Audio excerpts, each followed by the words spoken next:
Welcome to Mindful School Marketing, your go-to podcast for personal and professional growth. We're school marketers, business owners, and moms passionate about connecting other school professionals with tools and strategies for success. We love solving problems, exploring new ideas, and thinking outside the box. Let's transform your school and life starting right now. This episode is brought to you by Inquiry Tracker.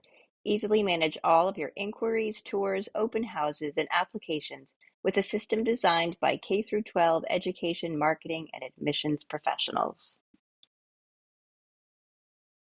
Welcome to Mindful School Marketing. I'm Tara Clays. And I'm Aubrey Bursch. Today, we're joined by Margaret Schlachter.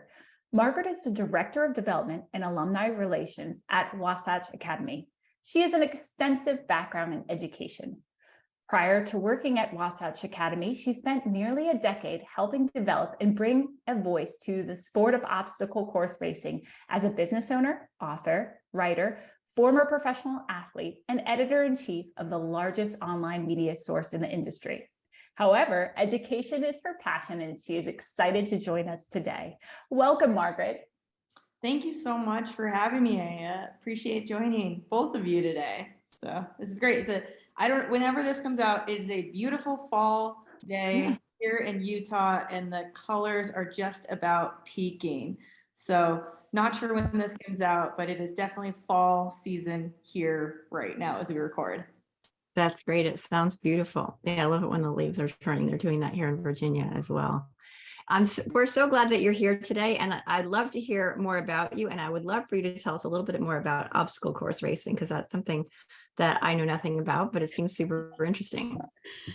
Well, thanks. Yeah. So I have been in independent school education since I applied to go to a boarding school at 13 years old when I was in 8th grade, and said, I want to go to boarding school, and I wanted to just ski race. So I went to a school in Vermont that was for alpine ski racers, snowboard competitors, Nordic skiers, called Stratton Mountain School, and then went off, raced in college, played lacrosse in college, did all of those things. So there's a sports theme throughout my life, which is why when you asked about obstacle racing, that's why I preface this. But after I graduated with an undergraduate in strategic management and entrepreneurship from Babson College, I found myself going back into education, first at Skidmore College, coaching lacrosse for them, and then ended up back at Stratton Mountain School, where I held almost a lot of different roles. If anyone listening is familiar with small boarding schools, you kind of do a little bit of everything. So I've been a dorm parent, I've been a coach, I've run an recruiting program for the school that was a pre-admissions program. I worked at another boarding school in Vermont, Killington Mountain School, where I was head of admissions, head of college placement. I did our financial aid. I was head of residential life there, wrote some emergency protocols, did a little bit of everything, coached. And around that time, there was this new sport that in this new company called Spartan Race happened to start just down the road in Vermont from where I was living. So I did their first ever race back almost 13 years ago now. And I just got hooked, and I got really into it and got inspired by it and just started doing it, and then had some successes. And I had a couple companies very generously offer to sponsor me and support my racing. So in 2012, I took a hiatus from education to go pursue that. And as you said in the bio, I spent almost a decade running around doing races that were anything from a 5K distance to 24, 48-hour type races. And there would be all sorts of different obstacles, kind of like American Ninja Warrior you might see, or now the sport may actually be making it into the Olympics under pentathlon. It's exciting to see from a couple hundred people in a field in Vermont to like potentially now a test event at the Olympics.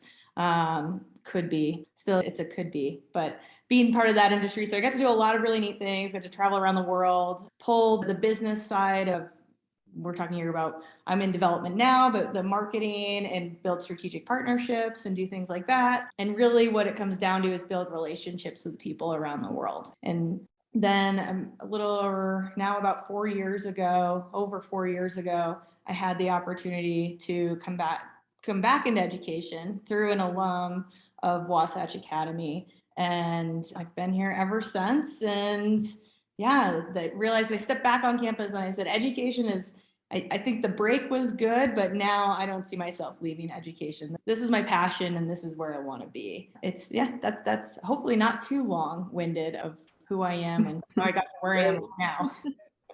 Yeah, it's great. I skied Stratton and Killington and Magic Mountain, all those places up there when I was a kid.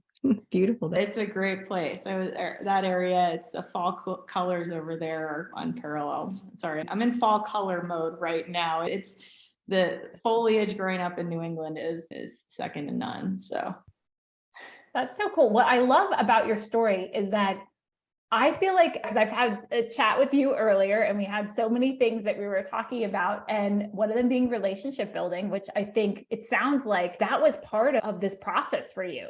And it was you out there building relationships in different forms. And then now you're bringing that skill set and many others back to Wasatch Academy in your role as in development. I had so much fun chatting with you about like small shop development offices before. And I want our audience to hear more about what you're doing there, because I think it's really unique and special. As we know, with small schools, there's often limited resources, including staff, yet every small school is trying to meet those fundraising and marketing goals similar to the larger schools. So as a one-person development shop, what strategies have you found effective to moving projects forward and making an impact and seeing traction? Sure. Yeah, it's true. So we're about 150-year-old school, but we are a small school. We have about 200 students at the school right now. So I'm in the development office. We're looking at bringing on a half-time person to work with me, but then I am part of an advancement team, and we've been moving towards an advancement model in the last couple of years. It offers a little bit more opportunities. So that's something that it's a strategy the school has used. For example, I have a colleague who is she's head of our enrollment management at the school, but she is traveling to an area where we also have an alumni that she's going to be meeting with and having coffee with we're going to go on one trip. We have multiple opportunities to see different people. So that, and then I'll be going to a school fair as well and helping the admissions side of the school here in about a month or so when I have a conference in an area. And we're putting an event on at the same time. So that's really an interesting strategy that we've tried to couple. If one of us is going on a trip, we see if other people might be able to share and kind of help build those relationships and connections. And because that's really, when we talk development, really what development is all about is relationships, and it's building good relationships. And I feel like there are all these different things that and all these, I get so many emails a day that say, do this to increase, do this to increase. And we've found some of the really small things that we do have increased, have made an impact. We do a small fundraising campaign at the beginning of each year that is it's one of my favorites that we do, just because it has such an immediate impact. So all of the students that arrive on campus, they have a care package waiting for them when they arrive, when they move in, and it is in their room, or for day students, they come by and pick it up their first day when they're back at school here. And they're all sponsored, and people can write little personal notes, whether they're alumni, current parents, past parents, friends, faculty, staff, whoever want to donate and sponsor one of these care packages. And then our students, part of being at school here is they have community engagement time that they need to do different things within our community, giving back. So I offered this year, and we've done it in the past, all the students wrote handwritten thank you notes to all of the donors who supported that care package campaigns. It's really neat. I think we're in an age where we send so many emails. How often do we get a handwritten letter from a student? Even we've 14, 15-year-olds handwriting thank you notes, little things like that. We try to have a lot of touch points with people and do different things.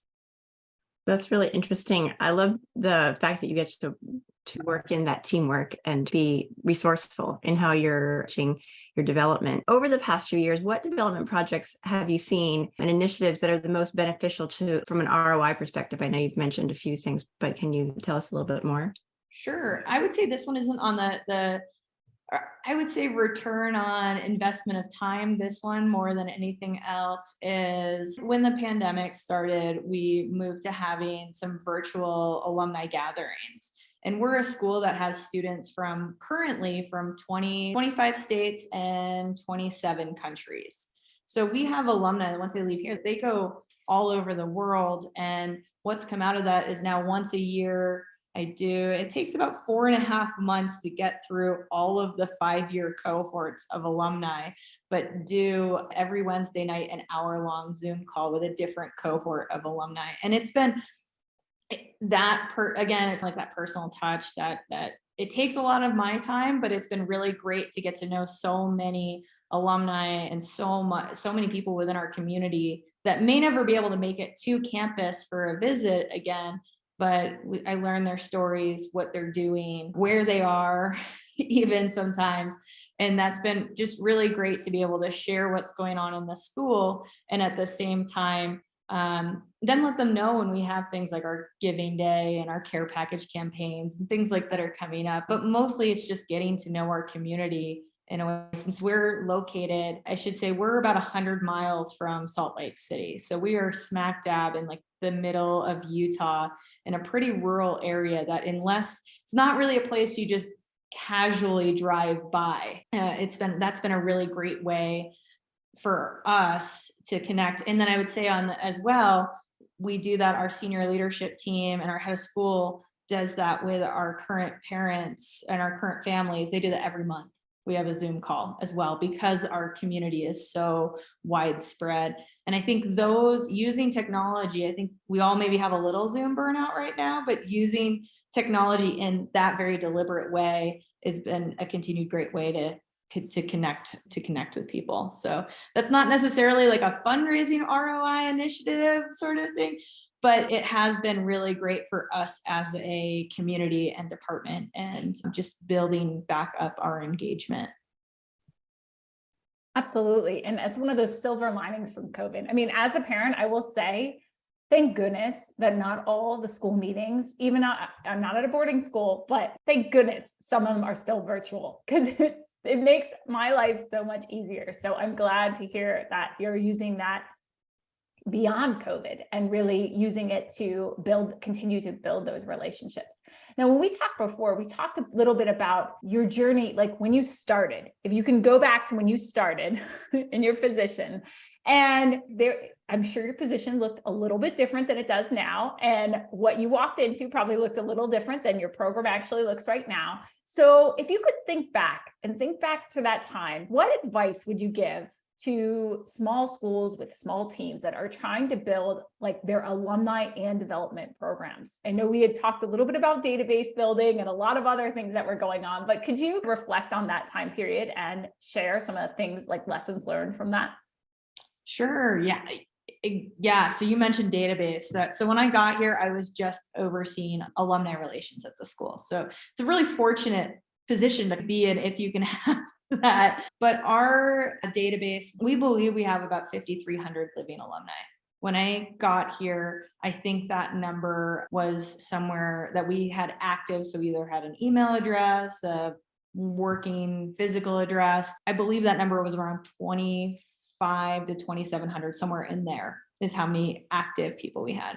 Fast forward today, we have over 4,000 active people. So I spent a couple months just finding people. And when I say just finding people, there's no magic to this, really. I think when we spoke before, Aubrey, it's not the really attractive work. I'm not hosting a party in some city, or I am sitting in front of a computer, just looking up who are the people that are in. We had a pretty active Facebook group, private Facebook group for alumni. So it's going through and seeing what their name is, and then sending them messages through Facebook. And I even got yesterday an update from a message I sent in 2019 from someone who just finally saw it in that other folder in Facebook that said, oh yeah, I'm happy to share my information. Here's my information with you now. Doing kind of the same thing in LinkedIn essentially felt like I was cold calling through social media people, but it's meeting our,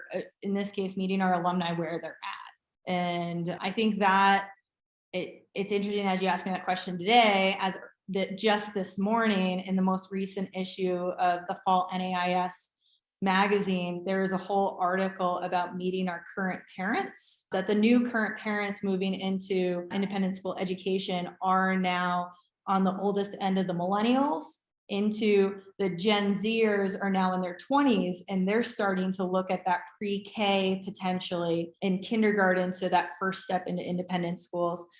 And where they are, it's the digital generation now, and looking at, so instead of the old way, kind of picking up the phone, and which is a great way, and still it has tons of value. And I still think when you give somebody a phone call and just say thanks for making a donation is a incredible, you don't get many phone calls like that these days, but just going and finding people where they're at on the mediums that they're at. And I think honestly, LinkedIn is one that was pretty fruitful that I wouldn't have thought from the get-go. The same with now, a little bit now we're years into it, is keeping up to date with some of our younger alums through Instagram cohorts. And then one day I may have to get onto TikTok, but I think there's still students that are mostly using TikTok.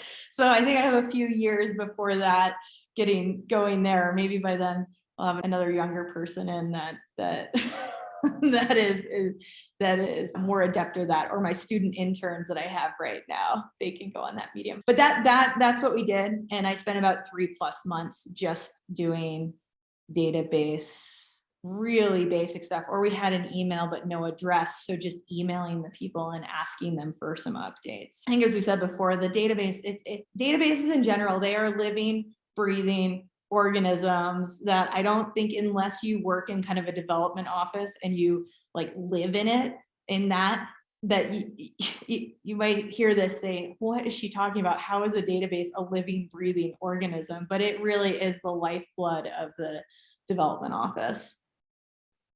Yeah, I love that, going back to basics and phone calling, which is something that you don't see very often. I want to ask you, on the opposite end of that spectrum, what's the future? What kind of trends do you see? What kind of tools or techniques or things do you see coming up? And if you noticed any trends with small schools and boarding schools? I think the same thing that we're seeing across the board in the industry is just open communication. I think it just said is that as we have a new generation of parents coming into the fold, just that increased, they're on all of the different mediums. They're researching things before they decide that this is going to be the right school. So what your presence looks like and what is out there for people to consume. If you have a magazine making, like for us, we do an annual magazine that is both digital and print, because we do have a lot of our constituency that, and there's something that's great about having an actual physical magazine, but also realizing that as we move forward, that a lot of people are just switching and opting to looking at things like that digitally. And so I think it'll be interesting. I think the next couple of years in education across the board are going to be really interesting. And I think the pandemic we're on the tail end, and we're on the other side of the pandemic now, but now I think the time's happening where we're reflecting back on what are the good things we want to continue to take out of it, and how has it changed what we're doing for students at schools. I think there's a lot it gave us a great pause and a chance to rethink education. Absolutely. I'm curious, as you're looking forward to your own kind of position and development, what are some goals or some, I guess, things that you're looking forward to diving deep into for the next 2 years or 3 years? Like I'm sure you have immediate ones, but looking down the road. Yeah, so there's a lot of things I've been looking at in terms of specifically Wasatch working here is building out. We launched in 2020 our own internal, we partner with an external company, Gravity. They just changed their name from Graduate to Gravity. But we use that. We partner with them, we work with them, we're their client, whatever you want to say it. And one of the things they create is an entire online community. So we launched that about 2 years ago. We have about almost 800 people in our online community, and then really building that up in the next couple of years and building more meaningful pieces for both our external community, whether they're alumni or parents and that sort of thing, to work with our internal community here as we work to really build up an annual career day, as well building up a mentorship program that's really enriching and meaningful for our juniors and seniors, and then into young alums as they go off into the world. And this platform we use has the capability to do all of that, as well as really highlight our alumni and community-owned businesses. So taking those kind of pieces, and I would love to see them, they're all very much in our infancy stage here, and really building robust class agents and all of those pieces. Those are if you had asked me when I started here, I'd say, oh, we'll get it done in 2 years, 3 years. Now I'm like, okay, that's like the 5-year plan. It's things that don't always happen as quickly as I want them to. I think I'm more of a let's get this done today, and realizing that it's truly, I wouldn't even call it a marathon. It's sometimes an ultra marathon when it comes to the different relationship building and rolling out new incentives and new programs for a community. I love the sports reference. You're like ultra marathon. And isn't it true? I feel like that should be on the wall of every school though, especially small schools where you're trying to do a lot. You're like, it's going to happen this year. It's going to happen in 5 years. I think that's a very realistic view. I'd love to dig into, if you wouldn't mind, it's Gravity now, but it was Graduate, and they just recently changed their name. I'm curious, we have a lot of people in the audience who ask about using it, and what have you found beneficial of it with that program? There are some other programs similar, but I'm curious to hear more about that. Would you mind talking a little bit more about that? Sure. Yeah. We just wanted to create something, and one of the things that drew us as an institution to using them over some of the different competitors was the personal connection. We have a account manager, and then we also use for our giving day, we also use their program for that. So we have a second person who works on that. So in a way, I have 2 other people that are on my team that are not in the office with me, but they are there, they troubleshoot, they give advice, they let us know when new products are coming out. So that's been really one of the biggest things with that particular company, working with them, is just that customer service base that when we got started working with them, they gave us tons of templates. They'll still give me tons of templates. And we're about, we're almost 3 years in working with them. So we've hit our stride with a lot of how we work together, but it's been great. I mean, on the actual program side, whether you're using them or I think Alma Base, or there's a whole bunch of different ones, and you just kind of have to pick the one that works with you, pick the price point that works for you and your institution. But what I liked and one of the reasons we went with this too, is because of their integration with LinkedIn. We have a number of some alums and part of our community that are in China, and LinkedIn will work with our Chinese community so that they can get onto Graduate, where there are some other programs that if they link with that constituency may or may not be able to get onto that. So we try to think really globally when we're thinking about our community here. That was one of the big reasons why we went with them, and we've just stayed with them. It's not the most inexpensive of the options out there, but it's the one that works the best for us. And like I said, if I send an email saying we've got a problem or we've got something, I normally get a response most of the time in under 10-15 minutes. I feel like I get a response back. So it's almost like having someone there with you. And I'm really not trying to just sell this one program. Find the program that works for you. There's tons of great ones out there. That's just the experience that I have. Yeah, that's important. Support is really important when it comes to technology and tools like that. And And I could talk about that for a really long time. And I love tools and finding different software platforms to solve different problems. So I really appreciate you sharing that with our audience so they can hear firsthand how it's working for you. It's a great resource for them to hear that. I'm going to switch over and ask you about mine. Through the lens of our podcast, we talk about all of the things that we've been talking about, development and marketing and small school leaders, but we also talk about mindfulness as it applies to that. So I wanted to ask you how you define mindfulness and how you see it applying to the development work that you do, and probably to your obstacle course and fitness stuff too.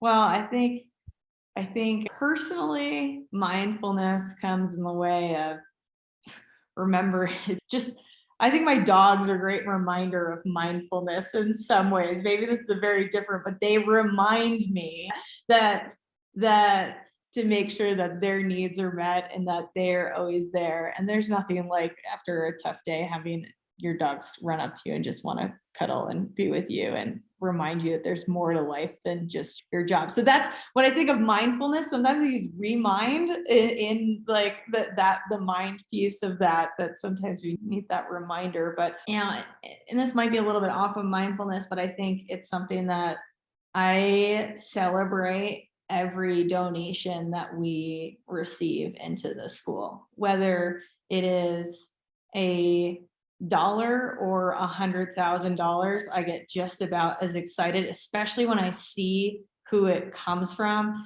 And I've said to the people around me and to our business office, the day when I don't get excited for that donation to come in of any amount, you need to remind, you need to remind me, you need to just be like, Margaret, what, why?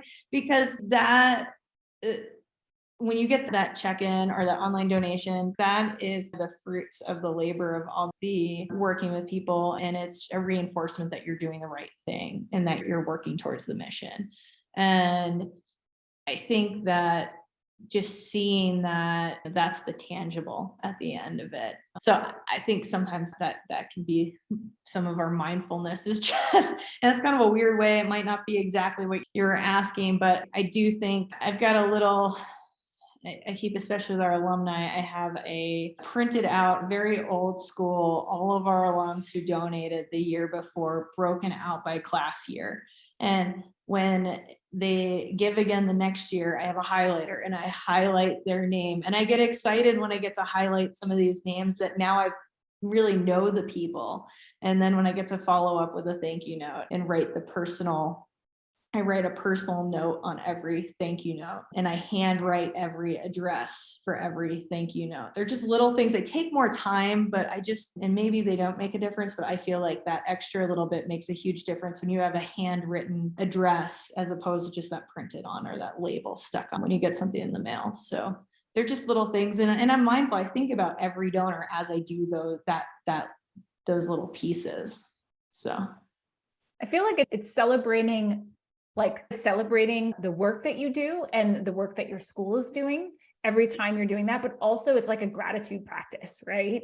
Because you're grateful for all those, whether it's $1 or $100,000, you're grateful. And I think I personally love the handwritten pieces. I love getting them in the mail. It is such a high impact. Tara's especially good at sending notes, by the way. I celebrate your notes, Tara, every time I get them. They mean so much. So I think that's just amazing to have that practice because it is a very intentional practice. And I think that makes all the difference, especially in development work. Now, we're at the point in our show where we're going to jump into rapid fire questions. I know you've probably been holding your breath. Don't be intimidated. They're fun. So, okay, if you could put one book as mandatory reading in the high school curriculum, what would it be? I guess it's a business book, it's a finance book. I would say it's called The Simple Path to Wealth. It's by J.L. Collins. And it is a book that I wish I had read when I was 18 years old. Thankfully, I have some great family members who have been in kind of the banking world that said, okay, you're 21, you have your first job, time to open your Roth IRA, even if you're putting $20 a month into it. Anyways, things like that. It's just a very simple, it's really just an idea of what you can do in really small steps to set you up better in life, and then give you the opportunity to, I mean, wouldn't it be great to write that 5-6 figure check to a school that you went to in gratitude for what you got as a student? And that's not a place that I am personally in, but at the same, and I'm so grateful for those that are. And at the same time, what a great, if you're in a space where you can do that, what a great place. And that book just lays out what you can do at a very young age that are really simple ways to, whether your goal is retiring early or just saving and building up so you can retire at some point. Yeah, I would say that's it. Awesome. All right. Next rapid fire question is, what is one app you could not live without? Oh, I love scrolling Instagram. Especially, I love looking. I just sold a house that I renovated, did most of the renovation myself. So I love looking at like the Instagrams where people are renovating old homes, whether it's a disaster or not. A guilty pleasure, I guess.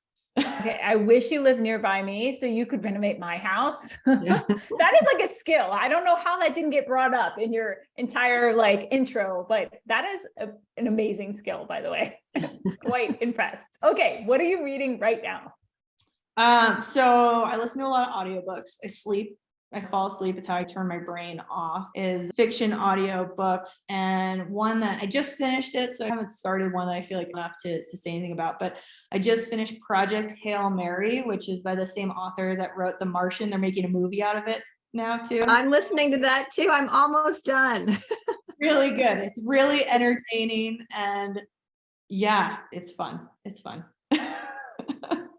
It really is. Yeah, he's got an interesting way of writing, or when you listen to it, the voice. Yeah, it is interesting. That's very cool.